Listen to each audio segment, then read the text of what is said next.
నమస్తే, తెలుగు రాజ్యంకి స్వాగతం. నేను మీ సంధ్య.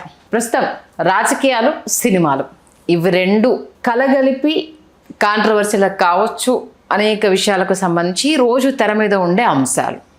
ఈ నేపథ్యంలో అంటే సినిమా పరంగా వెళ్ళి రాజకీయాల్లో సక్సెస్ అయిన వాళ్ళు ఎంతమంది అనే అంశానికి సంబంధించి ముఖ్యంగా మన దక్షిణాది రాష్ట్రాలు అంటే తెలుగు ఇండస్ట్రీకి ముడిపడి ఉన్న అటు కర్ణాటక కావచ్చు, ఇటు తమిళనాడు, మన రెండు తెలుగు రాష్ట్రాలు, వీటన్నిటికి సంబంధించి ఒక పెద్ద ఎత్తున చర్చ జరుగుతోంది. ఎవరు రాజకీయ పార్టీ పెట్టి సక్సెస్ అయ్యారు, అసలు సినిమా వాళ్ళు ఎప్పటి నుంచి రాజకీయ ప్రవేశం అనేది చేయడం జరిగింది, వాళ్ళ దగ్గర నుంచి స్టార్ట్ చేసి ఇప్పటి వరకు సక్సెస్ఫుల్గా రన్ అవుతున్న వాళ్ళు ఎవరు అన్న ఒక చర్చ జరిగింది. ఈ నేపథ్యంలో దీనికి సంబంధించి మన తెలుగునాట అలాగే పక్కనున్న తమిళనాడుకు సంబంధించి పెద్ద ఎత్తున చర్చ, అంటే ప్రభావితం చేసిన వాళ్ళు, అలాగే కన్నడలో రాజ్ కుమార్ గారు, వీటన్నిటి గురించి ఒక డిస్కషన్ అయితే స్టార్ట్ అయ్యింది. మరి మన తెలుగు రాష్ట్రం నుంచి మొదట సినిమాల నుంచి రాజకీయాలకు వెళ్ళిన వాళ్ళు ఎవరు, ఆ తర్వాత ఎన్టీఆర్ గారి ప్రభంజనం, తర్వాత చిరంజీవి గారు పార్టీ పెట్టడం, ఇప్పుడు పవన్ కళ్యాణ్ గారు, ఇదంతా నడుస్తుంది కదా. ఒక్కసారి వీటన్నింటిని పరికించే ప్రయత్నం చేద్దాం. ఇదే అంశానికి సంబంధించి మనతో మాట్లాడడానికి సినీ రాజకీయ విశ్లేషకులు, చరిత్రకారులు చిలకడ శ్రీకాంత్ గారు మనతో ఉన్నారు. ఆయన మాట్లాడాలి. శ్రీకాంత్ గారు నమస్తే. నమస్కారం సండి గారు. వ్యూవర్స్కి చాలా రసవత్తరమైన చర్చ ఇది. అంటే సినిమా ఇండస్ట్రీ, రాజకీయము విడదీసి చూడలేము. నచ్చిన వాళ్ళు ఎవరికి కావాలంటే వాళ్ళకు సపోర్ట్ చేయడం, వాళ్ళు లేకపోయినా వెనకాల ఉండి నడిపించడము, ఇదంతా మనం చూసాం. అసలు ఈ తరహా వ్యవహారం ఎప్పటి నుంచి స్టార్ట్ అయ్యింది? ఇది తమిళనాడు నుంచి ప్రారంభమైంది వాస్తవం. ఫస్ట్ తమిళనాడు నుంచి అక్కడ ద్రవిడోద్యమ పార్టీలు అయినటువంటి ద్రవిడోద్యమ పార్టీగా రూపాంతరం చెందిన డిఎంకే ఏదైతే ఉందో, ద్రవిడ మున్నేట్ర కజగం ఉందో, ఈ పార్టీ అంతకుముందు ద్రవిడోద్యమంలో మీకు పెరియార్ రామస్వామి నాయకర్ గారి శిష్యులైనటువంటి అన్నాదురై గారు, కరుణానిధి గారు, వీళ్ళు చాలా ప్రముఖులు. అన్నాదురై గారు కొన్ని రచనలు సినిమాల కోసం చేసిన, కరుణానిధి గారు సుప్రసిద్ధ సినీ రచయితగా, స్టార్ రైటర్గా వెలుగొందినటువంటి రైటరు. మన శివాజీ గణేశన్ గారికి కావచ్చు, ఎంజీఆర్ గారికి కావచ్చు, చెప్పుకోదగ్గ సినిమాలు రాసినటువంటి రచయిత. ఆయన రచనలలో ఎంజీఆర్ గారు, జయలలిత గారు వీళ్ళందరూ కూడా నటించినటువంటి కళాకారులు, సందేహమే లేదు. అలా కరుణానిధి గారు పూర్తి స్థాయిలో మొట్టమొదట తమిళనాడుకి ఆయన ముఖ్యమంత్రి కావటం, ముఖ్యమంత్రి అయిన దగ్గర నుంచి సినిమాల్లో నుంచి ఒక సినిమా రచయిత, ఆ పార్టీకి వెన్నుదన్నుగా, ఆ పార్టీ ముఖ్యనేతగా ఎదిగి ముఖ్యమంత్రి కావడం అనేది చాలామందికి స్ఫూర్తినిచ్చింది. ఆయనతో భావవైరుధ్యానికి లోనై రాజ్యసభ ఆశించి, రాజ్యసభ రాక భంగపడి వెలుపలికి వచ్చి ఏడీఎంకేని స్థాపించి శివాజీ గణేశన్ గారు, ఆయన క్షమించాలి, ఎంజి రామచంద్ర గారు ఆయన తన ప్రయాణాన్ని ఆయన ప్రారంభించి, శివాజీ గణేశన్ గారు కొంతకాలం ద్రవిడ ఉద్యమంలో ఉన్నారు, ద్రవిడార్ కజగంలో ఉన్న తర్వాత ఏంటంటే ఆయన చాలా అంటే సానుభూతి పరుడిగా ఉండేవాడు తప్ప ఆయన పూర్తి స్థాయి రాజకీయాల్లోకి రావాలి అని అనుకోలే. మధ్యలో అటువంటి ఒక ప్రయత్నం ఆయన చేసినా అది సాధ్యపడాలి. ఎంజి రామచంద్రన్ గారు ఏంటంటే ఆయన ముఖ్యమంత్రి అయిన 13 సంవత్సరాలు, ఆయన ముఖ్యమంత్రిగా ప్రారంభించి ముఖ్యమంత్రిగా మరణించేందుకు ముఖ్యమంత్రిగా 13 సంవత్సరాలు తమిళనాడు రాష్ట్రాన్ని ఆయన ముఖ్యమంత్రిగా రాణించడం, ముఖ్యమంత్రిగా అసలు ఆయన గెలిపొందడం అనేది రామారావు గారికి చాలా స్ఫూర్తినిచ్చింది. ఓకే. కాకపోతే మన ఆంధ్రప్రదేశ్లో మొట్టమొదట డైరెక్ట్ ఎలక్షన్ లోక్సభ చేసింది జగ్గయ్య గారు. ఒంగోలు కాంగ్రెస్ పార్టీ అభ్యర్థిగా ఒంగోలు నుంచి ఆయన లోక్సభకి ఎంపికయ్యారు. ఎంపికైన తర్వాత రామారావు గారికి ఏంటంటే క్రియాశీలక రాజకీయాలకు రావాలి అనేటటువంటి ఒక ఆశ. అంటే కాసు బ్రహ్మానంద రెడ్డి గారు ముఖ్యమంత్రిగా ఉన్నప్పుడు రామారావు గారు, నాగేశ్వరరావు గారు చాలా సన్నిహిత సంబంధాలు వారితో నెలకొల్పడం, రాజకీయాలను దగ్గరగా చూడటం. ఆ తర్వాత రామారావు గారి జీవితంలోకి చంద్రబాబు నాయుడు గారు అల్లుడుగా రావటం, చంద్రబాబు నాయుడు గారిని మంత్రిగా తొలగించడం, ఇవన్నీ రామారావు గారు రాజకీయాలకు రావాలి, క్రియాశీలక రాజకీయాల్లోకి అనుకుని రామారావు గారు వచ్చిన తర్వాత ఏంటంటే రామారావు గారు తనతో పాటు చాలామంది కళాకారుల్ని సినిమా రాజకీయాల్లోకి రమ్మని ఆహ్వానించారు ఆ సమయంలో. అయితే ఎవరు సానుభూతి పరులు అందరూ, రామారావు గారు తెలుగుదేశం పార్టీ సానుభూతి పరులు అయినప్పటికీ క్రియాశీలక రాజకీయాలకు ఎవరు వెళ్ళాల రామారావు గారు. ఆ తర్వాత నెమ్మది కృష్ణ గారు మొదట మీకు రామారావు గారితో విభేదించి రాజీవ్ గాంధీ గారి పిలుపు మేరకు కాంగ్రెస్ పార్టీలోకి వెళ్ళి కృష్ణ గారు, జమున గారు, కృష్ణరాజు గారు ముగ్గురు పోటీ చేశారు. పోటీ చేసి జమున గారు రాజమండ్రి నుంచి ఒకసారి ఎంపీగా, ఏలూరు నుంచి కృష్ణ గారు, నరసాపురం నుంచి కృష్ణరాజు గారు గెలుపొందారు. కృష్ణ గారు గెలుపొంది ఓడిపోవటం, జమున గారికి తర్వాత ఆవిడకి కేటాయించలే స్థానం. కృష్ణరాజు గారు ఆ తర్వాత బీజేపీలోకి వచ్చి నరసాపురంలో కాంగ్రెస్లో గెలిచిన కృష్ణరాజు గారు కాకినాడ వచ్చి బీజేపీ నుంచి గెలిచారు తర్వాత. ఇట్లా వీళ్ళందరూ వచ్చినప్పటికీ ఈ రాజకీయాల పట్ల సినిమా వాళ్ళకి బాగా అవగాహన ఏర్పడింది. ఓకే. దీంట్లో పూర్తి స్థాయిలో డాక్టర్ ప్రభాకర్ రెడ్డి గారు కూడా కాంగ్రెస్ పార్టీతో ఆయన అంటకాగారు. రామారావు గారి ప్రభుత్వానికి వ్యతిరేక ఆయన ఏ పదవి తీసుకోకపోయినా రామారావు గారి ప్రభుత్వానికి వ్యతిరేకంగా మండలాధీశుడు ఇట్లాంటి సినిమాలన్నీ తీసి అవన్నీ చేశారు ప్రభాకర్ రెడ్డి గారు వీళ్ళంతా. ఓకే, అట్లా వీళ్ళు ఒక వర్గం మీకు కాంగ్రెస్ పార్టీలో కొనసాగేటటువంటి సమయం. దాంట్లో దాసనారాయణరావు గారి పరాకాష్ట కాంగ్రెస్ పార్టీలో. ఓకే, సినిమా వర్సెస్ రాజకీయం ఉంది. రామారావు గారితో విభేదించి వెళ్ళినటువంటి వాళ్ళు రామారావు గారితో కలిసి ప్రయాణం చేసినటువంటి వాళ్ళు. రామారావు గారు మొట్టమొదట తెలుగుదేశం పార్టీలో ఒక సినిమా కళాకారుడిని రాజ్యసభకు పంపాలని రామారావు గారు అనుకుని పంపించింది రావుగోపాలరావు గారిని. రాజ్యసభకు నామినేట్ చేశారు రావుగోపాలరావు గారు. అట్లా ఒకసారి రాజ్యసభ ఎంపీ చేశారు. ఆ తర్వాత మోహన్ బాబు గారిని నామినేట్ చేశారు. తర్వాత చంద్రబాబు నాయుడు గారు జయప్రద గారిని రాజ్యసభకు నామినేట్. అట్లా సినిమా కళాకారులు రాజ్యసభకు నామినేట్ చేసేటటువంటి ఒక సంప్రదాయం తెలుగుదేశంలో పూర్తి స్థాయిలో ప్రారంభమైంది. అంటే ఎన్టీఆర్ గారి తర్వాత పూర్తి స్థాయిలో, ఎన్టీఆర్ గారి కంటే ముందు ఓన్లీ జగ్గయ్య గారు డైరెక్ట్ ఎలక్షన్ చేసి తెలుగు రాష్ట్రం జగ్గయ్య గారే చేసింది. వీళ్ళందరూ రాజకీయాల్లో తమ ప్రయాణాన్ని ప్రారంభించి అక్కడి నుంచి ఏమైపోయిందంటే స్టార్ క్యాంపెయినర్స్ పుట్టుకొచ్చారు మీకు. ఓకే, స్టార్ క్యాంపెయినర్స్ పుట్టుకొచ్చి వాళ్ళు ఏ పదవి తీసుకోరు, కాకపోతే గ్లామరస్గా వాళ్ళు వచ్చి ప్రచారం చేసి పెట్టి దానికి కావాల్సినటువంటి ఏవైతే వ్యయప్రాయాలు ఉన్నాయో వాటికైనటువంటి వ్యయాన్ని మాత్రం తీసుకుని అలా మీకు ప్రచారం చేసి పెట్టేవాళ్ళు. ఓకే, అంతే తప్ప పోటీ చేయటం లేకపోతే మేము మీకోసం వచ్చి ఈ ఎన్నికల సమయంలో కలిసి తిరిగాం కాబట్టి మీరు నాకు నామినేటెడ్ పోస్ట్ ఇవ్వాలి అట్లాంటిది ఏమి లేదనమాట. ఆ కైండ్ ఆఫ్ దీంట్లో అదొక కొంతకాలం నడిచింది. మీకు 99 ఎన్నికలు సత్యనారాయణ గారిని తీసుకొచ్చారు. సత్యనారాయణ గారిని పోటీ చేశారు. శారద గారు వచ్చి తెనాలి నుంచి ఆవిడ పోటీ చేశారు. ఆవిడ గెలిచారు, సత్యనారాయణ గారు గెలిచారు. తర్వాత ఓడిపోయినటువంటి నేపథ్యం కూడా మనకు కనిపిస్తుంది. అంటే వన్ టైం సత్యనారాయణ గారు వన్ టైం వండరు, శారద గారు వన్ టైం వండరు సినిమాల నుంచి వచ్చి అన్నది మనకు కనిపిస్తుంది. బాబు మోహన్ గారు రాష్ట్ర మంత్రి అవడం, ఎమ్మెల్యే కోట శ్రీనివాసరావు గారు ఎమ్మెల్యే కావటం విజయవాడ తూర్పు నుంచి. అట్లా వీళ్ళు క్రియాశీలక రాజకీయాల పట్ల ఆసక్తితో రావటం. బాబు మోహన్ గారు, దామోదర రాజనరసింహ గారు నెక్ టు నెక్ ఎలక్షన్స్ మనకు తెలంగాణలో మనందరికీ తెలుసు. వాళ్ళ మాటల యుద్ధం కావచ్చు, వాళ్ళ ఎలక్షన్ ఇంజనీరింగ్ కావచ్చు, ఆ ఫైట్ కావచ్చు. ఒక ఫుల్ ప్లెడ్జ్డ్ పొలిటీషియన్గానే బాబు మోహన్ గారు ఫైట్ ఇచ్చారు. ఒక సినిమా యాక్టర్గా కమెడియన్గా కాకుండా ఫుల్ ప్లెడ్జ్డ్ పొలిటీషియన్ ఎట్లా ఉంటారో ఆయన బిహేవియర్ కానీ ఎలక్షన్ కానీ పాలిటిక్స్ కానీ అట్లాగే చేశారు. వీళ్ళందరూ వచ్చిన తర్వాత చిరంజీవి గారు ప్రస్థానానికి వచ్చేటప్పటికి 2009 ఆ ఎన్నికలు 18 మంది శాసనసభ్యులు గెలవటం అదొక. ఆ సమయంలో పోసాని కృష్ణమురళి గారు మొదలుకొని కొంతమంది, అరవింద్ గారు కూడా అక్కడి నుంచి పోటీ చేశారు అనకాపల్లి నుంచి. ఆయన లాస్ట్ మినిట్ 11th అవర్లో అనకాపల్లి నిర్ణయం తీసుకున్నారు అరవింద్ గారు. ఓకే, అది ఆత్మహత్య సదృశ్యం. ఎందుకంటే కేవీ రావు గారిని ఐఏఎస్ రిటైర్డ్, ఆయనకి కేటాయించాల్సినటువంటి స్థానము. కొంతమంది వేరే వాళ్ళు కూడా కొన్ని పేర్లు సమీకరణలలో భాగంగా వచ్చిన అరవింద్ గారు అనూహ్యంగా తెర మీదకి వచ్చి చాలామందికి ఇవాళ గుర్తు చేస్తే బాధాకరంగా ఉంటుంది కానీ సబ్బం హరి గారు అప్పుడు గెలుపొందారు కాంగ్రెస్ పార్టీ నుంచి. కొప్పుల వెలమ సామాజిక వర్గం. సబ్బం హరి గారు ఫస్ట్ ప్లేసు, తెలుగుదేశానికి చెందిన కొప్పుల వెలమ సామాజిక వర్గానికి చెందిన నూకారపు Suryaprakash Rao garu second place. First place Sabbam Hari, second place Nookarapu Suryaprakash Rao, third place Aravind garu. Okay, first place of voters కాపులు ఉన్న నియోజకవర్గంలో థర్డ్ ప్లేస్లోకి వచ్చారు అరవింద్ గారు. ఎందుకంటే 11th అవర్ డెసిషన్ అనమాట. ఆ డెసిషన్ రాంగ్ డెసిషన్ అరవింద్ గారు తీసుకుంది. ఇట్లా ఆ సమయంలో సినిమా వాతావరణం, సినిమా వాళ్ళకి సంబంధించి వాళ్ళందరూ రావటం, వాళ్ళందరూ కలదిరగటం, స్పష్టమైన విభజన రేఖ తెలుగుదేశం వర్సెస్ ప్రజారాజ్యం వచ్చి కాంగ్రెస్ పార్టీ వైపు రాజశేఖర రెడ్డి గారితో ఎవరూ కలిసి ప్రయాణం చేయనటువంటి ఒక సమయం అది. మురళీమోహన్ గారు ఆ తర్వాత రాజమండ్రి నుంచి ఒకసారి ఓడిపోయి రెండోసారి ఆయన గెలిచి, అది మనకు తెలుసు. మీకు ఇక్కడ పవన్ కళ్యాణ్ గారి ప్రస్తావన చేసే ముందేంటంటే మీకు ఇక్కడ ఒక విషయం చెప్పాలి. 2004 ఎన్నికల ముందు, ఇది బాగా వినండి మీరు, 2004 ఎన్నికలకు ముందు ఎవరైనా సరే మరొక మారు చంద్రబాబు నాయుడు గారు అధికారంలోకి వస్తారు అని సినిమా పరిశ్రమ మొత్తం నమ్మింది.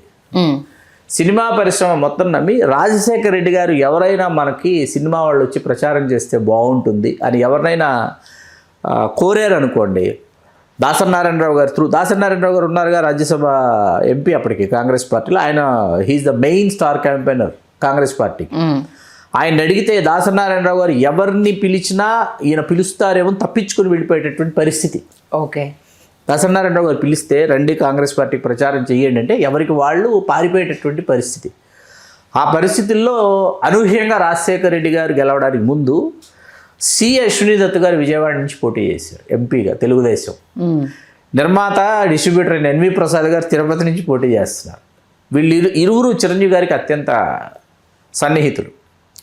అశ్విని దత్ గారు చిరంజీవి గారి చేత ఒక ప్రకటన ఇప్పించుకున్నారు visual and on print and visual. అది అభిమానుల్లో చాలా పెద్ద దుమారాన్ని లేపింది. అభిమానులంతా ఏంటంటే బలంగా చిరంజీవి గారి సామాజిక వర్గానికి చెందిన వాళ్ళు మొదటి వరుసలో ఉంటారు, మిగతా వాళ్ళందరూ తర్వాత వరుసల్లో ఉంటారు అభిమానుల్లో. వీళ్ళందరూ ఏంటంటే విజయవాడకు వచ్చేటప్పటికి అశ్విని దత్ గారు అనేటప్పటికి వీళ్ళు వ్యతిరేకం. వీళ్ళందరూ పెద్ద ఎత్తున చిరంజీవి గారి నుంచి కలవాలని కృష్ణా జిల్లా నుంచి విజయవాడ నుంచి మరీ ముఖ్యంగా చాలామంది అభిమానులు బయలుదేరి వస్తే చిరంజీవి గారు వాళ్ళతో కూర్చుని ఇంటరాక్ట్ అయ్యారు. చిరంజీవి గారు వాళ్ళతో లిటరల్లీ ఇంటరాక్ట్ అయ్యి ఎందుకు మీకు ఇంత వ్యతిరేకత, ఎందుకు అంటే వాళ్ళు గతంలో జరిగినటువంటి విషయాలన్నీ చెప్పారు. వీళ్ళు ఇట్లా చేశారు, వాళ్ళు అట్లా చేశారు, ఆ సామాజిక వర్గంలో ఆ ఎమ్మెల్యే మమ్మల్ని ఇట్లా వేధించాడు, ఈ స్టేషన్లో మా మీద ఇట్లా ఎఫ్ఐఆర్ నమోదు చేసి ఇట్లా పలానా కేసు పెట్టాడు. అట్లాంటిది ఈవేళ మీరు తెలుగుదేశం పార్టీ వంగవీటి మోహన్ రంగారావు గారిని ఇచ్చేసేసినటువంటి పార్టీ, ఆ పార్టీ అభ్యర్థికి మీరు ప్రచారం చేస్తారంటే ఇప్పుడు నీ స్నేహితుడు ఉన్నాడు, వాడు ఏదో వ్యాపారం చేస్తున్నాడు, వాడు వచ్చి నువ్వు నాకు ఆల్ ద బెస్ట్ చెప్పవా అంటే నువ్వు చెప్పవా, వాడు ఎవరైనా సరే నువ్వు చెప్తావు కదా. అదే చేసింది నేను చిరంజీవి గారు చెప్తున్నారు. చిరంజీవి గారు లిటరల్లీ చిరంజీవి గారి స్థాయికి చిరంజీవి గారు కన్విన్స్ చేయాలండి.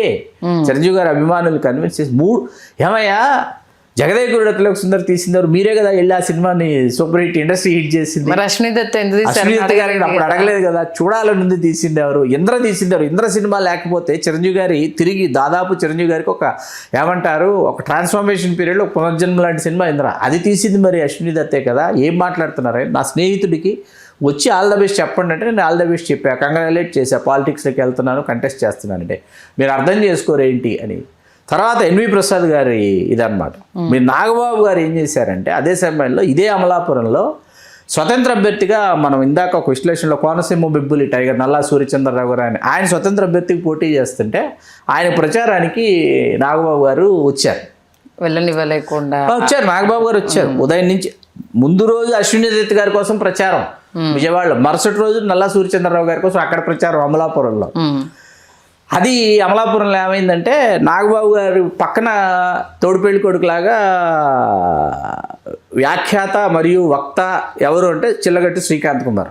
ఓకే, ఉదయం నుంచి రాత్రి వరకు ఏంటంటే మీరు అప్పుడున్నటువంటి ఎలక్ట్రానిక్ మీడియాలో చెప్పుకోదగ్గ ఛానల్స్ పేర్లు మీకు తెలిసి నాకు కాదు, ఉదయం నుంచి రాత్రి వరకు ఈ విజువల్సే వేస్తున్నారు.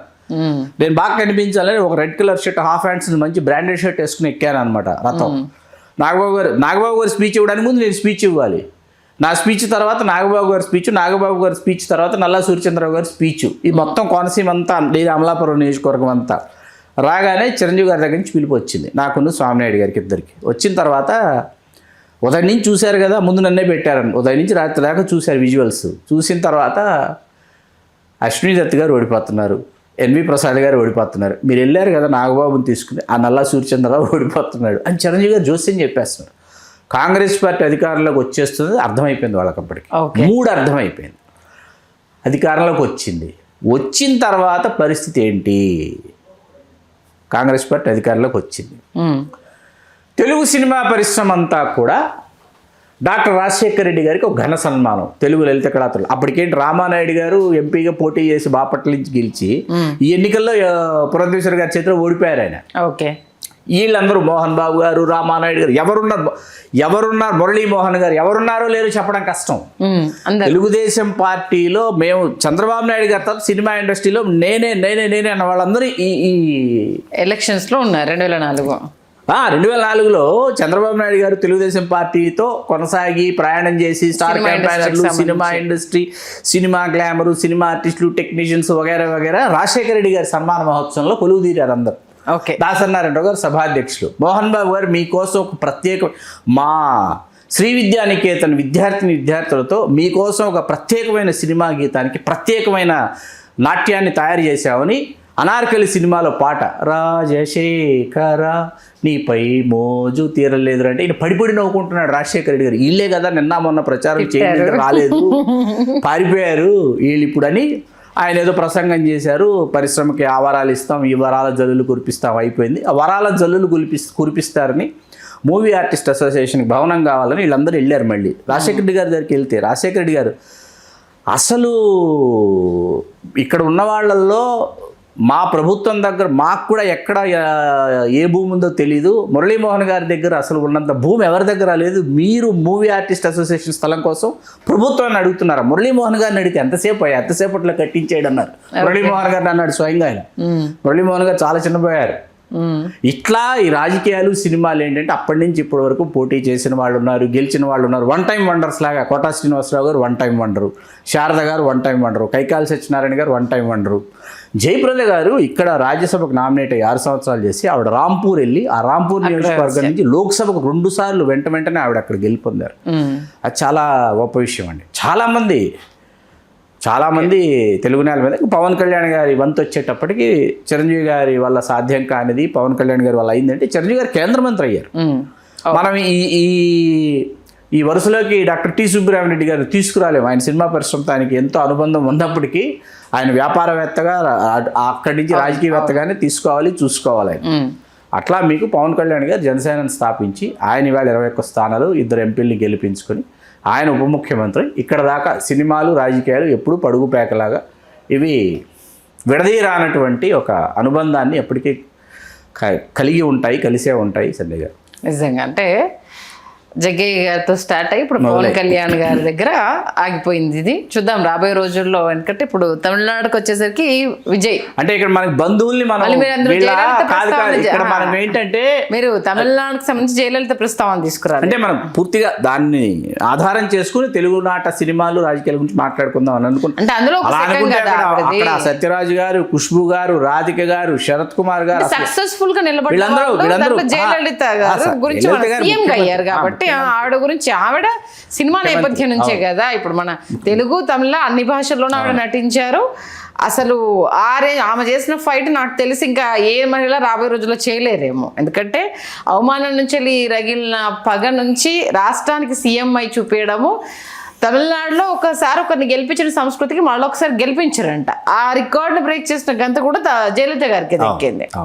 ఆ తర్వాత చూసుకుంటే మళ్ళీ ఎవరు లేరు. 234 స్థానాలు తమిళనాడులో ఉంటే ఆవిడ ముఖ్యమంత్రి అయినటువంటి ఆ మొట్టమొదటి ఎన్నికలు ఏవైతే ఉన్నాయో ఆ ఎన్నికల్లో 233 స్థానాలు గెలుపొందడం, 1 స్థానం కరుణానిధి గారు గెలవడం. ఆ తర్వాత ఏంటంటే జయలలిత గారు మరొకమారి అధికారంలోకి వచ్చేటటువంటి సమయంలో విజయకాంత్ గారు నెలకొల్పినటువంటి పార్టీ ఆయన ఒక్కడిగా గెలిచి మొదటి ఎన్నికలు ఆయన ఒకటే గెలిచాడు. ఆ తర్వాత 40 స్థానాలు తీసుకుని పొత్తులో 29 స్థానాల్లో గెలుపొందడం విజయకాంత్ గారు అనేది జయలలిత గారితో కలిసి నడవడం. అదే జయలలిత గారితోనే అదే ఈయన పార్టీ నెలకొల్పిన పొత్తు ధర్మంలో భాగంగా అక్కడ మనం ఇప్పుడు కమల్ హాసన్ గారు నెలకొల్పిన రాజకీయ పార్టీ ఇవాళ స్టాలిన్ గారితో కలిసి ఆయన ప్రయాణం చేస్తాం. అక్కడ రాజకీయాలు సినిమాల్ని మనం విడదీయలేమండి. తమిళ అక్కడ కంపల్సరీ పూర్తి స్థాయిలో ఎక్కువ, చాలా ఎక్కువ.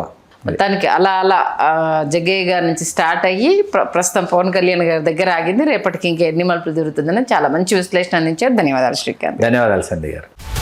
హలో, తెలుగు రాజ్యం ఛానల్ చూస్తున్నారా? సామాజిక రాజకీయ జీవన చిత్రణే తెలుగు రాజ్యం. అతిశయోక్తులు అసత్యాలు ఉండవు.